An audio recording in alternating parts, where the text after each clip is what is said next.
No one ever said starting a business would be easy, but they also never warned us it would be this hard or this rewarding to wake up every day trying to bring new ideas to life, or to part ways with ones that are familiar but holding us back. To reach the top of one mountain only to look across the horizon at others we have yet to climb.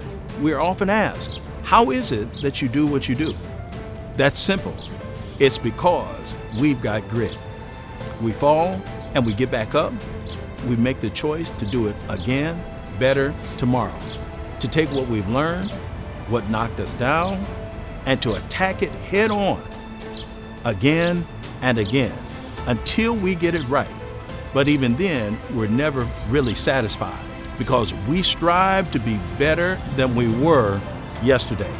We innovate, we adapt, we reinvent, we persevere, we learn, we cry, and sometimes it all feels like too much. And then we remember, we've done this before, that we can do this, that we will do this, that we must do this, that this is what we're meant to do, and that there are people, a whole community right behind us, cheering us on, helping us improve, innovate, and survive, because they know and we know that the world is better because of entrepreneurs like us and the grit we bring to our work, our businesses, and our region.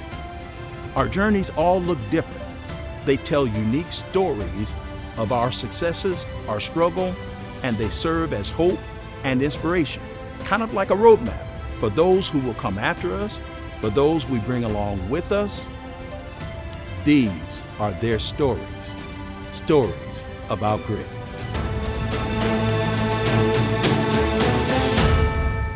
The Akron Symphony Orchestra lost the ability to perform for large audiences due to guidelines and restrictions.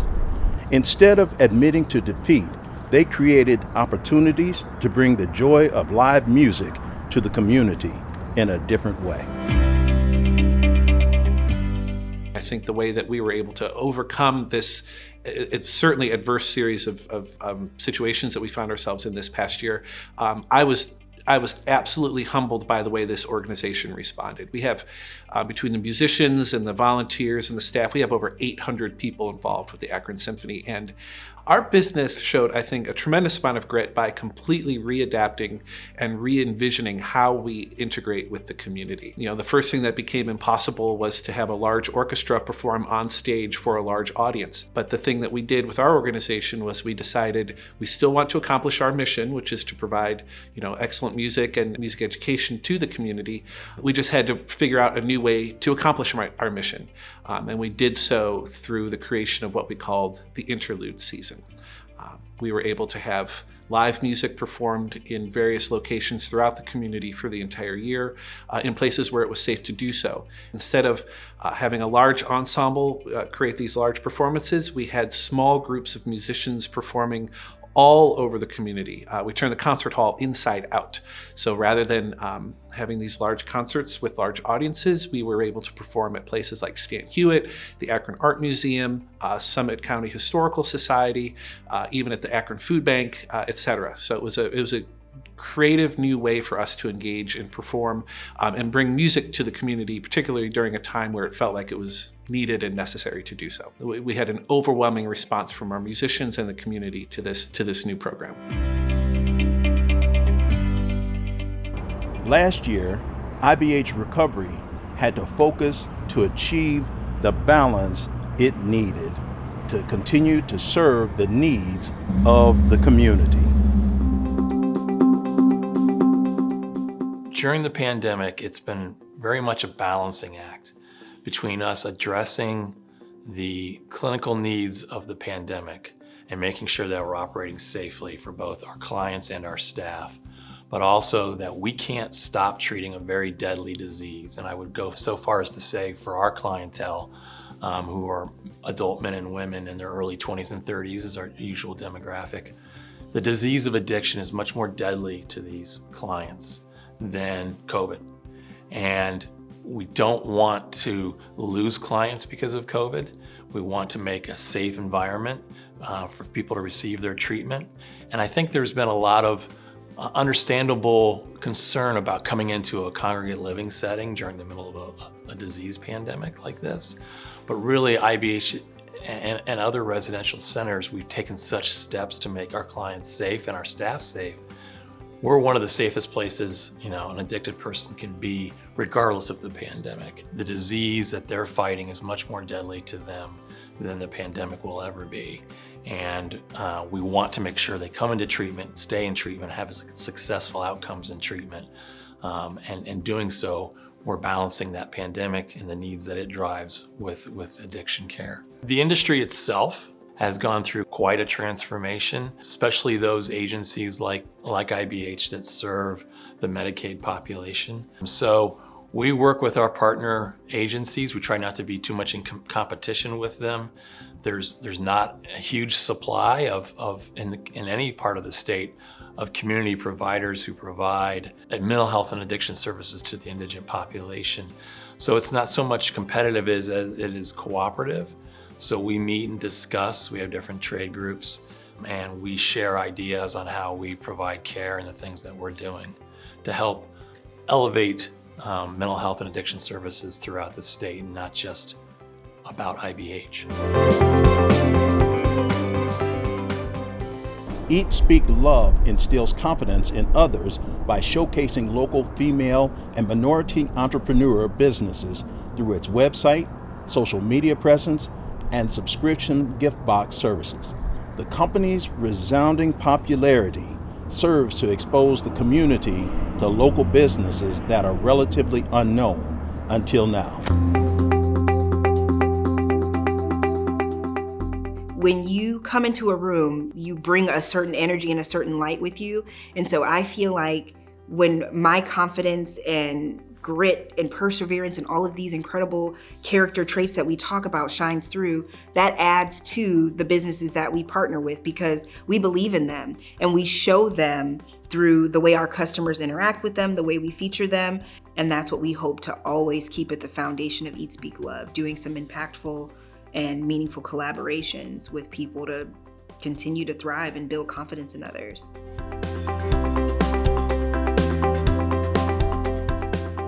I believe when you take a risk, it's a risk, it's scary, but you know what?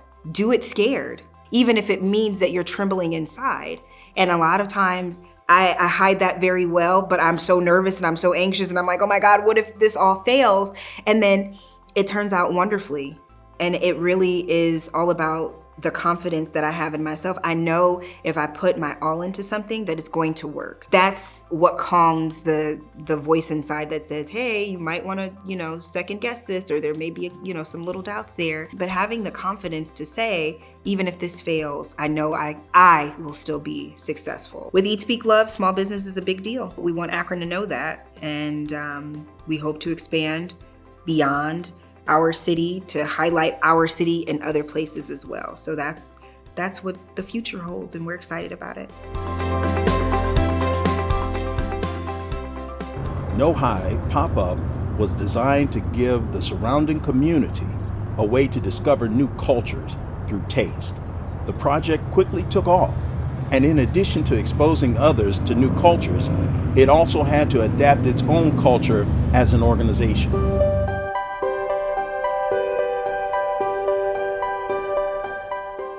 Once the pandemic hit, we weren't able to do those in-person events that we were so known for. We were looking for opportunities in which we could support local entrepreneurs and culture bearers in the neighborhood. So opening NoHi Pop-Up was a huge pivot for us, because we even, before the pandemic, we had no idea that we would be opening a restaurant. It was just something that came because of the pandemic.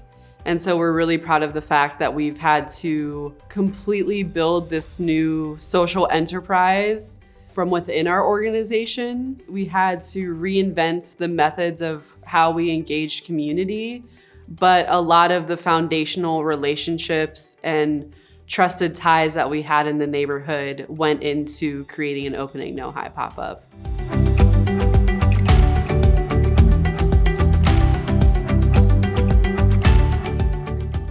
With NoHi Pop-Up specifically, we've had over $200,000 in sales in our 8 months of operation.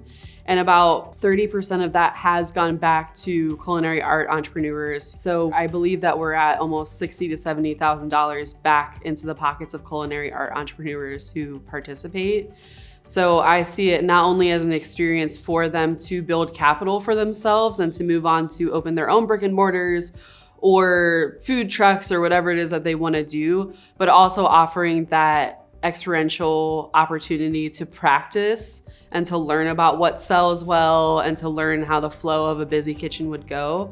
So I think there's both quantitative and qualitative impact. So I think because we're really focused on the success of the folks that we're working with, that makes us different as opposed to just providing a direct service, we're walking alongside them. The new center, managed by Signet LLC, had to look inward to discover ways of doing business. A simple discovery led to a new successful aspect of the company.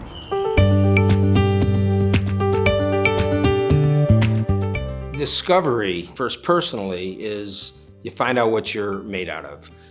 Throughout my career, there's been a number of crisis management challenges, and I think that that helped me to maintain an even keel throughout the process and just think forward on what can be done to minimize the effect and move forward. As far as our business goes, we've discovered that we can create a new form of feeding people through our NeoFresh program. That program is here to stay. We came up with the concept of NeoFresh, which people could order online, hot food, and pick it up at designated times from a specific location in the new center, and that took off very well. Eventually, we were able to reopen the bistro and keep NeoFresh going, and we just came off of our best week since the pandemic started.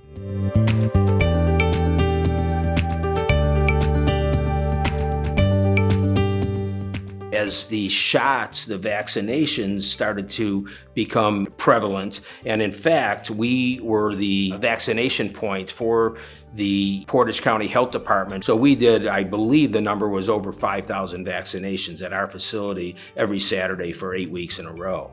I was there, and to see these people, 80 and older, coming in, the freedom they felt and the happiness that they had to be able to come in and get their vaccine so that they can see their grandkids again, or they can go outside. It was unbelievable. And that was a moment that will probably stick for the rest of my life, and knowing what the pandemic was all about and how confining it was for these people. So that was a good time, good moment. Poignant. For any business owner, having drive is essentially what fuels the company. Look no further than Cilantro Thai and Sushi restaurant to find what drive and determination can do for a restaurant that has overcome numerous obstacles. The drive that I have to achieve the success for Cilantro is pretty much coming from the people that works for me. I feel like, and this is a metaphor I use, is I'm a captain of a ship. I decide which direction we're gonna go, and I'm also responsible for my crew, for the living. So I feel personally responsible for them. These people that work for me, whether currently or before, I'm considering them all as a family. Cilantro family.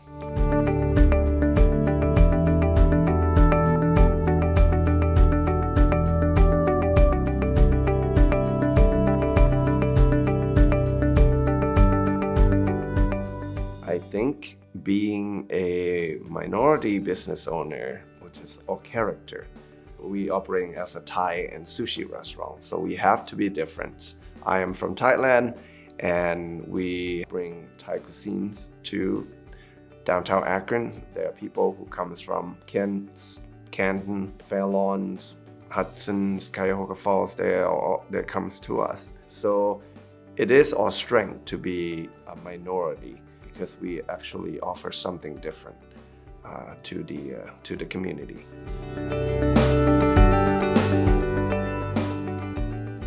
Sirna and Sons Produce was faced with a challenge when their customers shut their doors due to lockdown. Instead of halting their business plan, the company shifted to be an effective partner to their customers and community.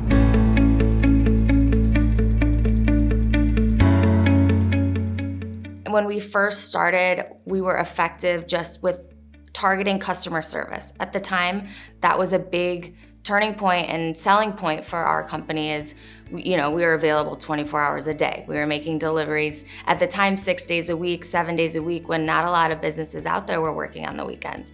So that's really where we got our start, was being a very customer service driven company. We're still today very heavily motivated by providing the best we can to our customers. This past year of COVID has really shown our perseverance as a company. We're an 80-year-old company. We started out in retail, moved into food service, and as you know, when COVID hit, all the restaurants and bars closed. So that was kind of a wake-up call for us to decide what direction we wanted to go in. I think now we're also just looking for new ways to innovate. We're incorporating a lot more technology into the back end of our operations. We have GPS on our trucks. We use a lot of inventory computer software just to make sure that every part of our company is running as effective as possible. Now, what we're seeing to try and make us even more effective in the future are labor challenges. So that's something that a lot of people in this area, I'm sure, are running into. And right now, that's kind of our biggest challenge of how we can be the most effective, looking for new ways to incentivize people to want to work for us. During all of this, we have been participating in the USDA food box program, which we're packing combination food boxes, which include dairy, fruit, some frozen meats, which are pre-cooked, and they're distributed to nonprofit organizations throughout actually the United States, but in October, a lot of our boxes were in the Akron area. So we were helping out churches and 401(c)(3)s with their food distribution. So that was very rewarding for us to be able to help during such a food insecure time for a lot of communities. Without an evolution plan, businesses may quickly become irrelevant. This concept was never more crucial than in a year where businesses were forced to think differently to remain relevant, especially businesses like Yoga Squared that rely on personal interaction.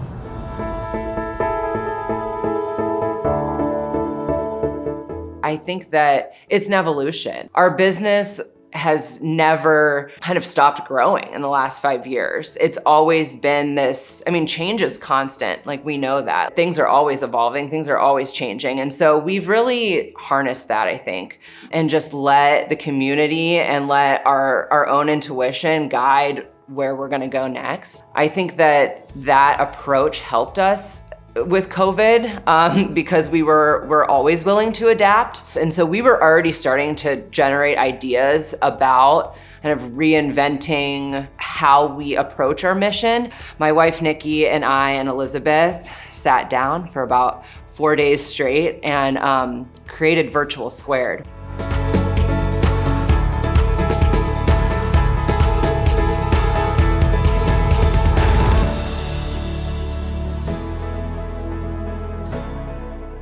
I remember one time we were talking with a woman at the bank, and she told us, "You are the first woman-owned business that I've worked with in the 3 years that I've been here."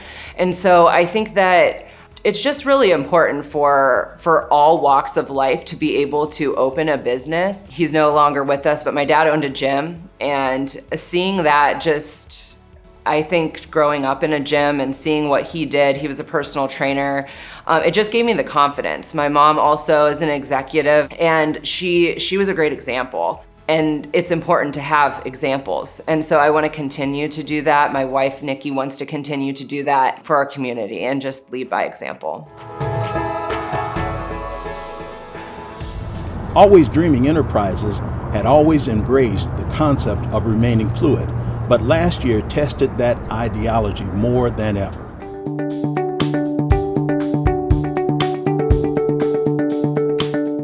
So the collectible market, which used to be dead in the late 95s to 2015s, is now started to surge over the past year. We had to add people, which was nice. I was able to keep everyone through the PPP and all the help from the government and state and Downtown Akron Partnership and the Chamber. A lot more help than I ever thought was out there and available. So it's been fantastic. We didn't lay anybody off, kept everybody through it, and we've actually added people. So it's kind of cool. So you don't know what's gonna happen, so you just gotta be fluid. That's one thing, is that you have to go with the flow. And I mean, if anyone knows me, that's pretty much what I just go with it. I don't fight it. You know, if there's a sign, I go that way. If there's a sign, go that way. With my store, what it does into a downtown, because it just brings people in, you know, people nostalgia. The store in Barberton is like 2,500 square feet, and people just come in to see it. Back in the day, you had the coffee shop and the theater and that type of thing. So people come in, they stay for the day. Again, with Akron, we try to, you know, I like to be a destination. So I'd like to, you know, bring more of that to, you know, just become more of a destination, because if people come, then it helps everybody out. It's a matter of believing in the people around you and then noticing the signs. Pay attention to what's going on, and when you're on the right path, you're on the right path. When you're on the wrong path, notice you're on the wrong path. You know, my mom's always said adapt and overcome, and my grandfather's instilled the power of positive thinking. So as bad as it gets, I'm always very positive. I don't let the little stuff get to me. You always have the power to change it. You know, if you don't like something, change it. Last year, the Akron Zoo had to figure out how to not only care for its employees during the shutdown, but also how to care for its over 700 animals that call the zoo home. With a goal to keep all employees on payroll and safely provide for all the animals, the zoo emerged from last year better than ever. That whole idea of an economy of grace, of being kind to yourself, all of us are more likely to be kind to others in the community before we're kind to ourselves. And we need to take that step back and realize that that self-kindness and self-care is the absolute most critical obstacle to overcome, because if you don't, you can't be kind to others or to the community. What this really meant was active communication in the moment across the organization was absolutely necessary. We put together a pandemic response team of all of the key leadership across the organization, and in the early days, it met daily. Our mission truly is to connect people to wildlife while inspiring lifelong learning and conservation action. And what kind of an organization would we be if we don't look at obstacles as learning opportunities?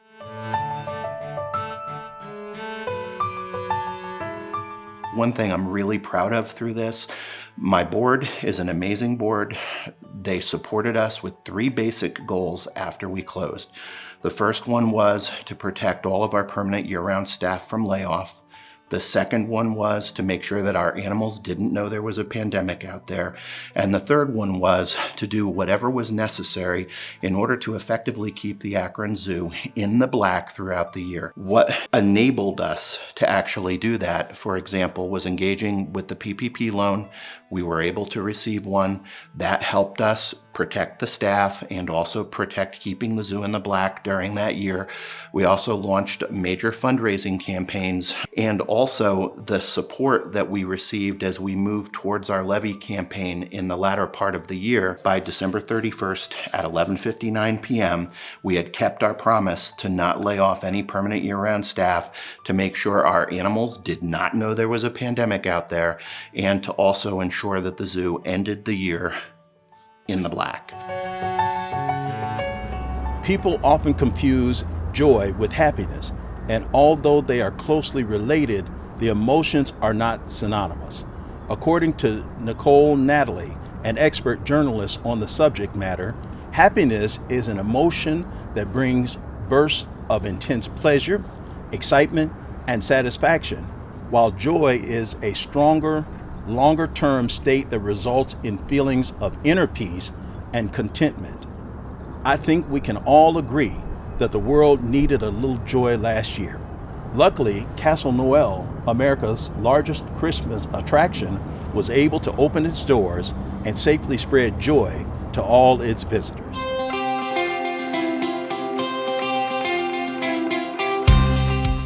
I've never seen the outpouring of joy that Castle Noel brings. And it's really something, no matter where we go, somebody will just be like, we love Castle Noel. You know, you'll be sitting at a restaurant and that's really neat. And that's why we take it real serious to keep moving forward. No matter what happens, we just keep moving forward. That's a fun responsibility to know that we have this opportunity to give people joy in a time when sometimes it's not so joyful out there. Dana did a lot of work to discover new ways of doing things for this season. What we did was we went to reservations only, which we didn't think was going to be possible in the past.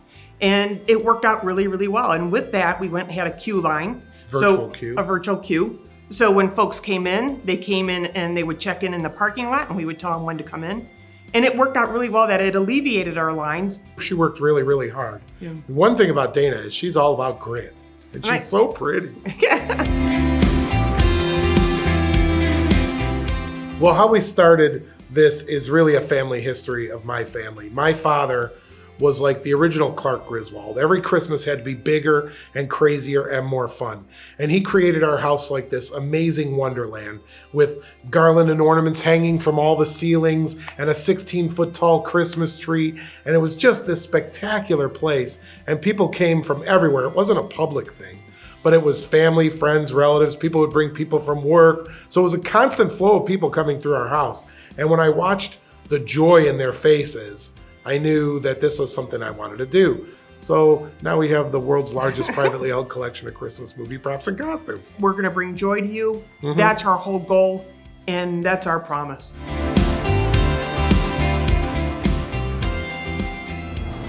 At a surface level, knowledge is described as an understanding of specific topics, but the question of how knowledge is obtained yields more complex explanations. Simplified, knowledge consists of a human belief or mental representations about a situation that is legitimized by logical and empirical factors. The knowledge of their industry is what helped propel SACS Consulting S&U business strategies through last year to emerge as a successful business.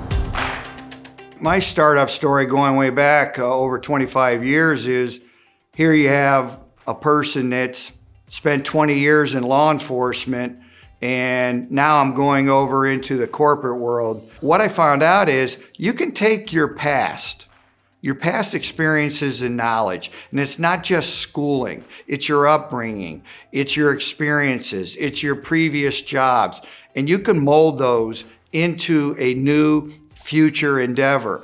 And the key to that is you get to focus on areas that you're excited about. And I always tell everybody, when you wake up in the morning, you gotta be excited about where you're going. If you're not, then it's just a job. And I never wanted that for me, and I never wanted it for my workers.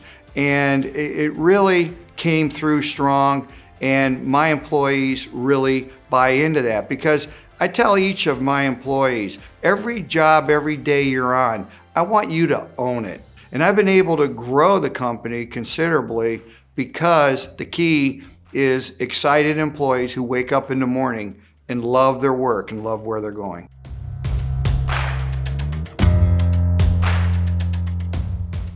Well, the Silent Angel program is kind of my favorite. Me and my wife worked hard, but we also thought we should share and give back. So I tell people the first half of my life I've been blessed by many mentors and people, coaches and teachers and parents and family. And the second half of my life is I'm going to give back. Silent Angels finds people through our contacts that are working hard, struggling, but they just need that extra. And that extra can be us. You do it because your heart and soul wants to. Used as a noun, novel is defined as a book that tells a story about imaginary people and events. As an adjective, however, novel means new and not resembling something formerly known or used. Now combine the two definitions, and a novel or new story is created. Like so many last year, Akron Children's Hospital had to create a new story or a way of doing business during a global pandemic.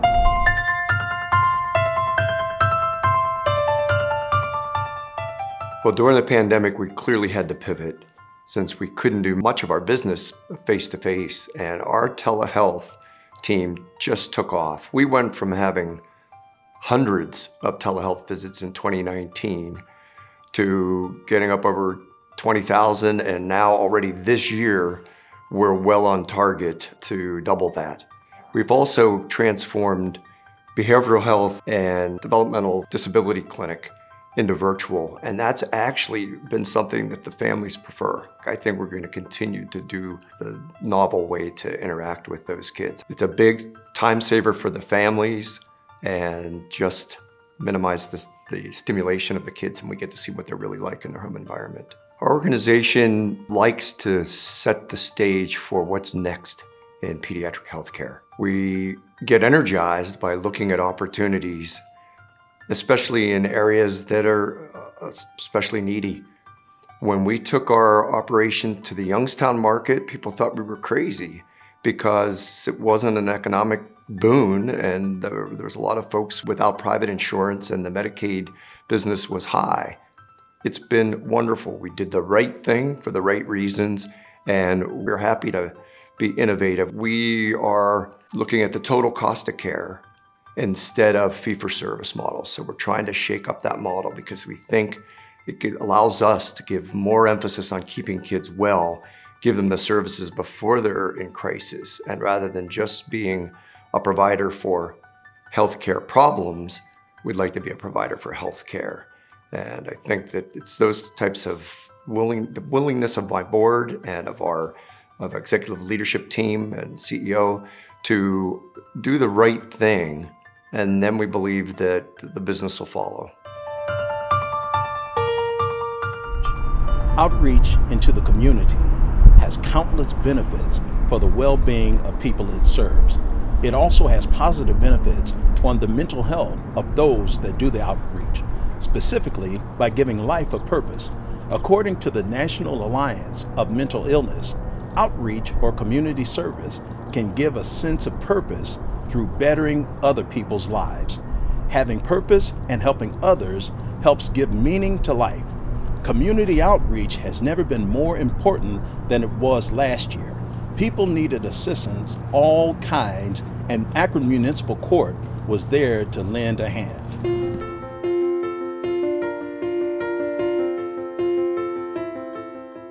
Well, another stride we continued was our program, Have Gavel, Will Travel. I believe that the community does, deserve to know what we do, so we do some outreach work, and especially with young people and kids who might want to get into the field of law in some capacity.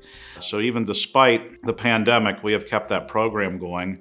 And recently we have provided information and participated in some programming with some scout troops, and they were very appreciative of that and felt like they learned a lot about our court system.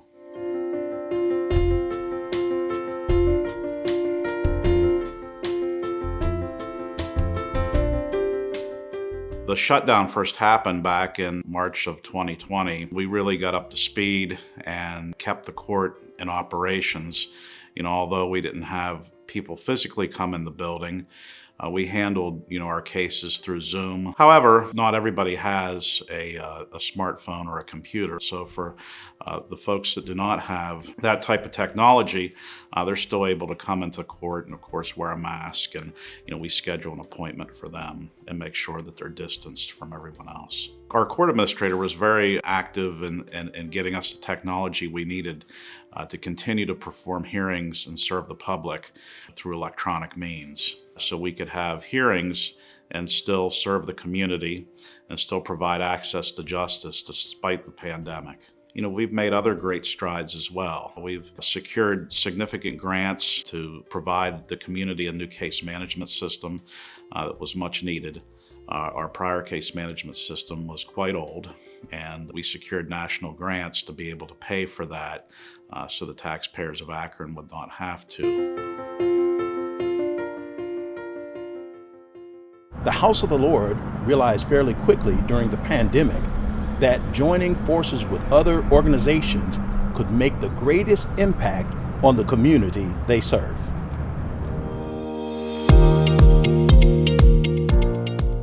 So outside of making a commitment not to leave anyone behind, we look for ways to be creative. We have a nice sized parking lot, so we began looking at ways that we could partner with other organizations. One thing we've done food giveaways in the parking lot, and we've partnered with Summit County Public Health on a couple of different initiatives. One, we did COVID testing in our parking lot. Another one is that we did a drive-through baby shower, along with partnering with another organization called Summit County Community Partnerships, where we provided a drive-through resource fair for people struggling with addictions and opiate use disorder. So really, we looked at how to use the resource that we have and function within the parameters to stay safe. But at the end of the day, we're a church. We have to be the church. So that was a way we could do that. It's kind of funny when there's an order not to gather, it causes you to kind of rethink, especially a church.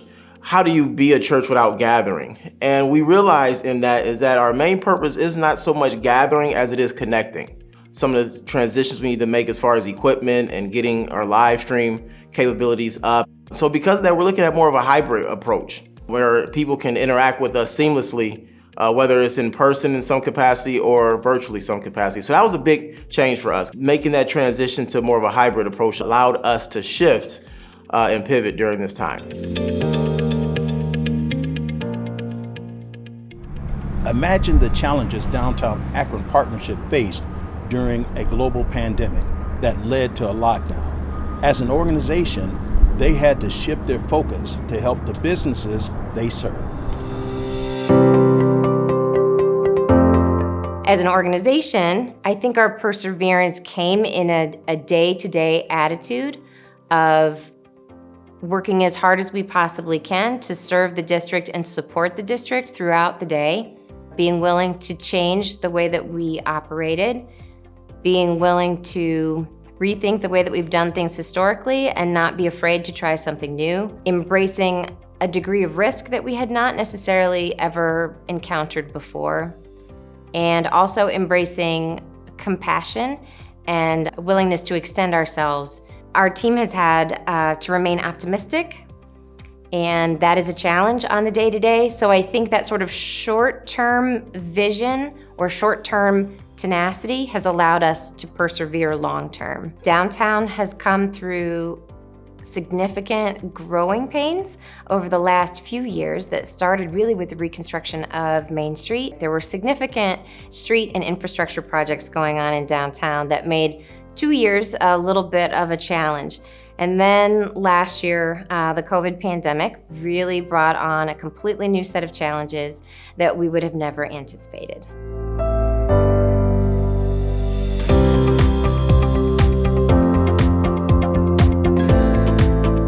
From a business assistance standpoint, we rethought the way that we've done small business assistance as well.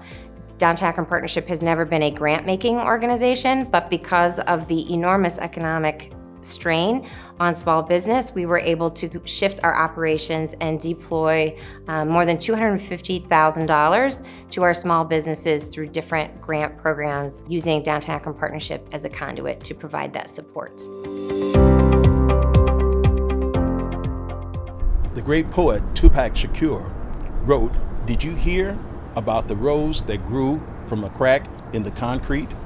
Proving nature's laws wrong, it learned to walk without having feet.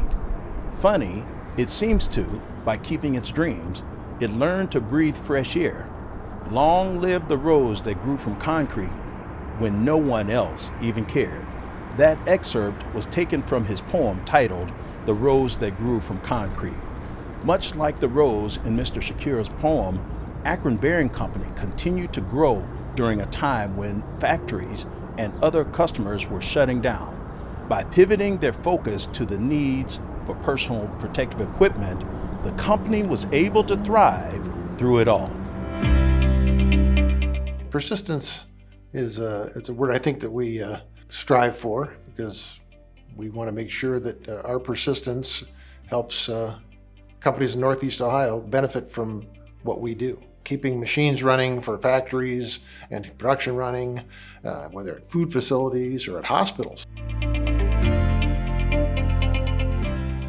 Well, Akron Bearing, like all businesses, we need to grow. The way that we've done it, probably the most important thing is our membership in a co-op. Being in this co-op makes us more competitive in the market. That's probably the number one thing that keeps us able to compete in the industry. We're a small family-owned and operated business, so it's tough to compete with national firms, the Walmarts of our industry, for example. So we belong to a co-op that enables us to increase our purchasing power and provide us with products that we might not otherwise be able to get. The ability to get PPE, and remember in the early times it was very difficult to get masks and sanitizer and things of that nature. Somebody in the co-op managed to get their hands on masks. Somebody managed to get sanitizer when it was hard to get.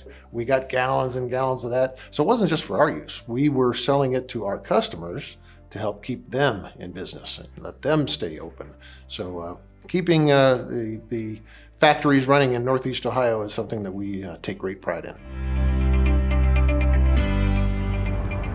A great deal has been written about the importance of creating a talent pipeline for a region.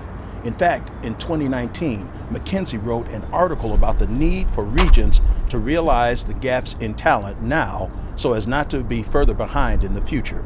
This issue was highlighted during Amazon's search for its second headquarters when the talent capital became more scarce than access to any other resource. The Girl Scouts of Northeast Ohio are here to make sure the talent pipeline of young women is full for years to come. We really are a talent pipeline for this area. We know the 23,500 girls that we have in the Girl Scout program are going to be the girls, and they're going to be the women of tomorrow, the workers of tomorrow that this area needs. We know that in this country, even though women are half of the working population, they're only 28% of the STEM workers in this area today.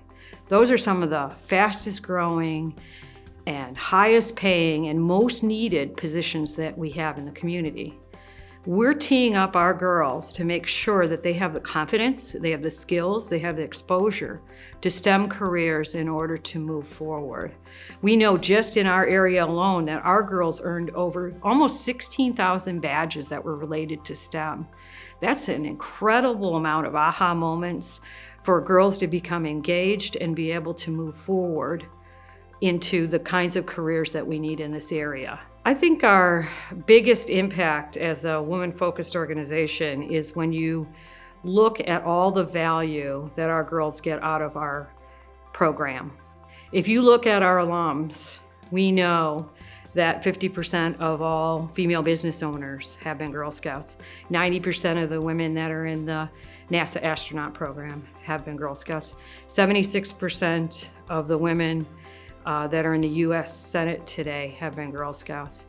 We also know that girls that stay in Girl Scouts for at least 3 years earn about $10,000 more than their non-Girl Scout peers. They're more likely to vote. They're more likely to be active in our community, seek out higher education. So all of these things are part of the Girl Scout leadership experience, and you see them evidenced when the girls become the women that are really the backbone of our community and the leaders in our community. At the onset of the pandemic, there were numerous stories of companies that pivoted not only for themselves, but to provide supplies to frontline workers. There were clothing and apparel companies that took all of their supplies and started to make masks. And then there were distilleries that shifted from making vodka and whiskey to hand sanitizers by the gallon. Many other industries and businesses, such as Clarktel Tele-Communications, found ways to pivot to remain relevant and helpful to their clients.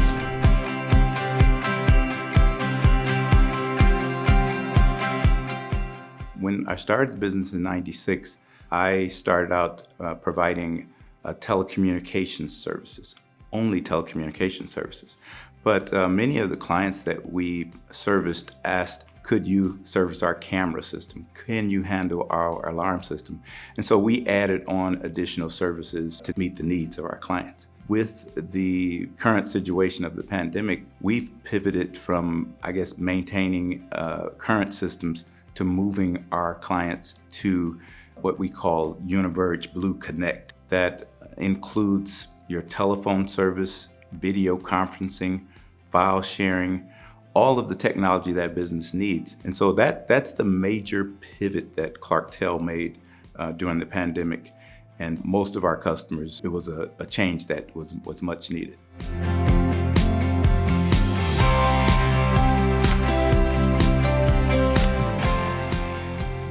The growth of our company is partially due to assistance and support by others and coaching and mentorship by others. It wouldn't be true if I said that I was able to start and grow this business myself. I had assistance from other entrepreneurs. There's Glenn Stevens with G. Stevens, Inc. He's been a mentor of mine for many years. And Kim Lee over at the Urban League, she's an invaluable resource that I lean on whenever I'm trying to figure out anything having to do with business. So there's a myriad of other people in the background that have assisted and continue to assist me and my company in growing. Known for making shields or portable sound booths for drum sets, ClearSonic Manufacturing was able to use that technology to make germ shields, a protective shield installed between customers and employees, making reopening for so many other businesses possible.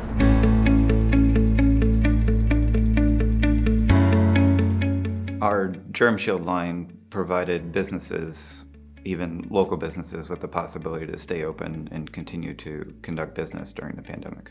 We were able to make the Germ Shield a possibility because we had to close down for the state mandate, and we had some time to kind of think about stuff, and we just kind of took our existing technology and turned it into something that could be useful in a different manner. Our existing line of acoustic treatment being able to use as dividers, businesses are able to operate as normal and still stay afloat. Being a small business, we know how hard it is to survive in pandemic like this. We hired on some more people, and we had some extra shifts during the pandemic so that we could be able to social distance and continue to operate and keep everybody safe. We raised the tide in our industry by setting a precedence for what the standard should be. We are the name brand in our industry. We hold a very high quality standard and very high customer service. Our main product is acoustic treatment or drum shields. A lot of people consider it like a portable sound booth. It's used mainly around like acoustic drum sets. A lot of churches use them, or touring musicians or studios. We put our employees first. We really value them. We offer above standard wages and hold them to very high regard. They're a very valuable commodity to us.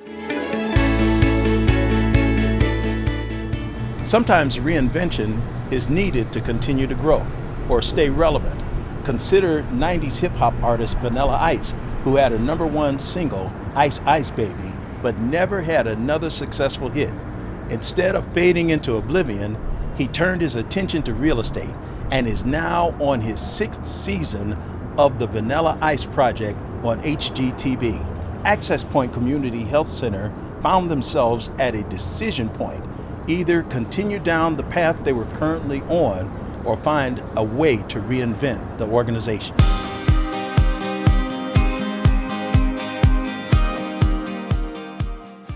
We've reinvented ourselves in the marketplace in ways that I think will carry on. One of the things that we really decided to do, and probably will continue to do, are the telemedicine visits. And some of the other things that we've done with pharmacy, our infant program will probably continue as well.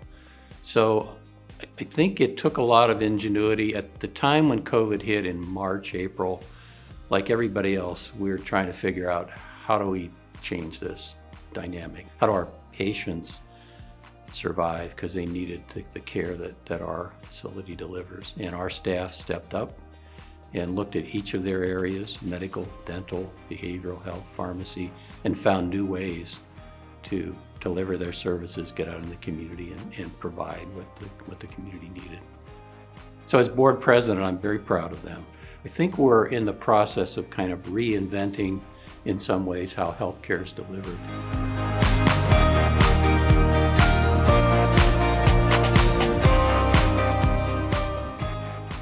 So if you look at our mission, basically we say that we'll deliver affordable, compassionate, quality health home, every patient, every time, in all communities. So that model allows us to see underserved people. It allows us to see people without healthcare insurance and basically reach a segment of the population that's quite underserved. So we're very proud of that, proud of our mission, proud of the fact that we served at least over 20,000 patients in the past year. So we're trying to reach a vulnerable segment of the population. It's really clear that if you can get to them and deliver care on a reasonable basis, they do better and their health is better. James Dyson, founder of Dyson Vacuum Cleaners, built over 5,000 prototypes and took out 3 mortgages on his house over the course of 5 years while trying to revolutionize the industry. By the time the first product went to market, he was in debt for $4 million. Luckily for him and cleaning aficionados around the world, his diligence paid off. Dyson was able to repay all his debts in less than 6 months and is now worth an estimated $1.6 billion. You have to be willing to take a risk when deciding to open a business during a global pandemic, which is exactly what Kicks and Cuts decided to do. And it seems to be paying off.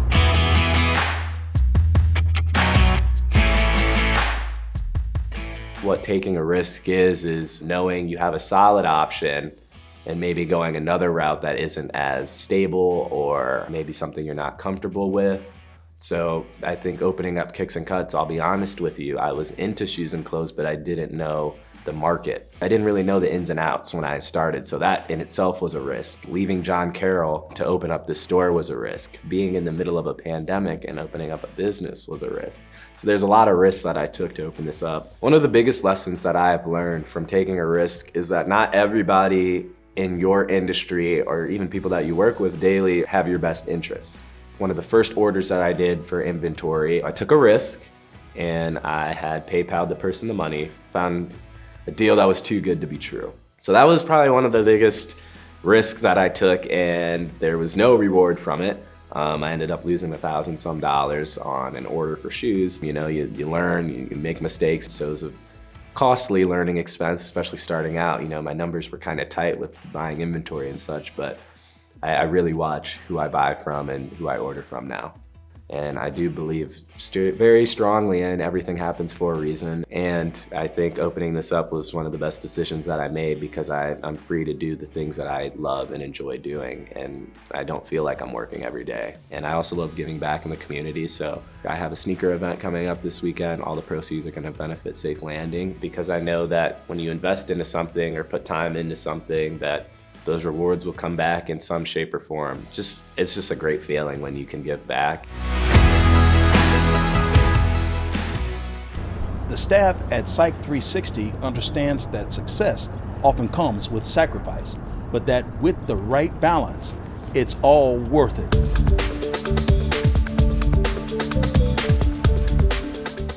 I do feel strongly that women can have it all. It doesn't mean that there's not sacrifices. It doesn't mean that it's easy. You have to be organized. You have to have some flexibility. So I think finding an employer who offers those things and allows flexibility, balance. We have a lot of people on our team, myself included, who work a lot. Sometimes that work doesn't always happen during normal business hours. So sometimes it's leaving early, going to pick up your kids from school, but then having the ability to work later in the evening. Maybe it's at one of your kids' practices. But I think being able to have some level of flexibility so you can still do the things that are important to you and the things that are important to you as a mother. So I would say having an organization that supports that and really has that empowerment as a part of their culture.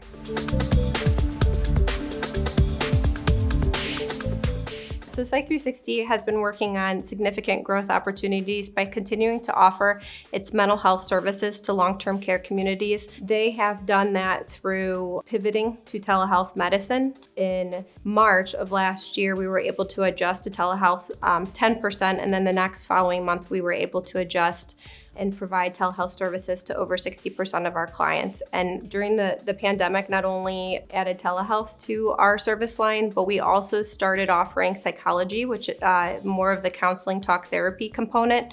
Previous to that, we were doing psychiatry, which is more of the medication management. And we've been working to increase our offerings to better provide care to our residents and long-term care communities. Like so many, Harmony House decided to focus on solutions to the issues that popped up through the year. By creating solutions, the organization was able to thrive and continue to grow.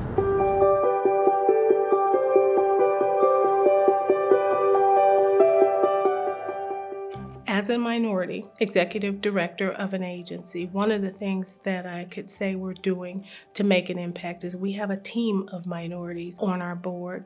We have attorneys, social workers, educators.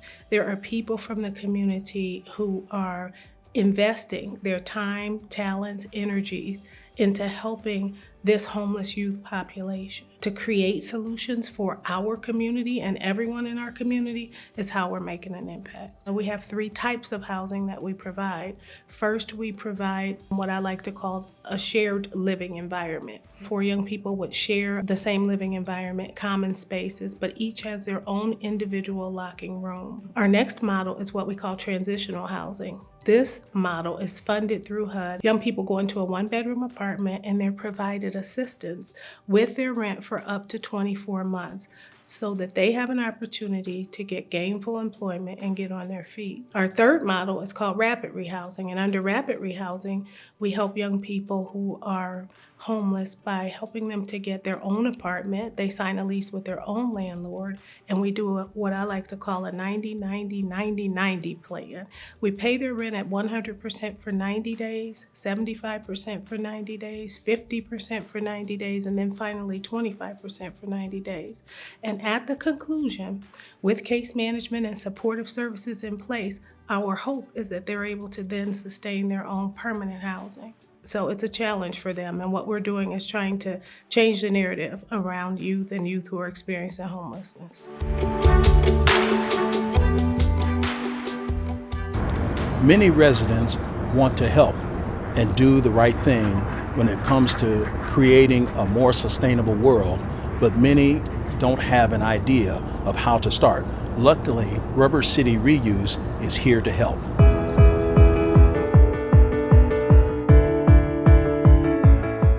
What we're really focusing on is the consumer becomes more aware of where their waste goes and becomes more aware of their individual economic impact. I would say we are interacting with kind of the green businesses that you're seeing pop up out of the 21st century, sustainable business models. People are changing their consumer habits towards more sustainable impact, and they're speaking with their dollars in doing so. And so what my company does is we would essentially be riding that wave of increased education by the consumer. So when we started, we focused on our larger commercial customers, which will really help us scale and kind of get to the size we need efficiently. But we had to pivot because a lot of our commercial customers started working from home. Because of this, we didn't have much food scraps to collect from like corporate cafeterias, hospital cafeterias, things like that.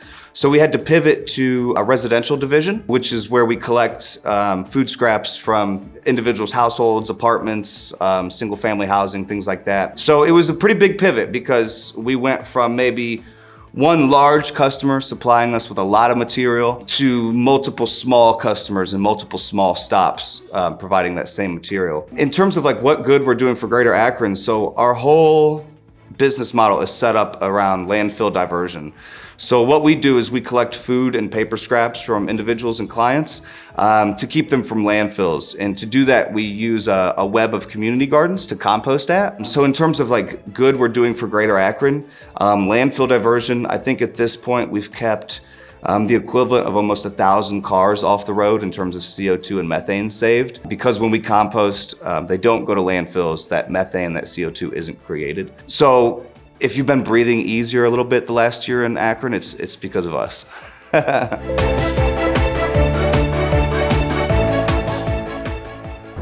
Hair Geek Studios has a vision for the region that consists of mentoring today's children to instill confidence, to make them better leaders for the future.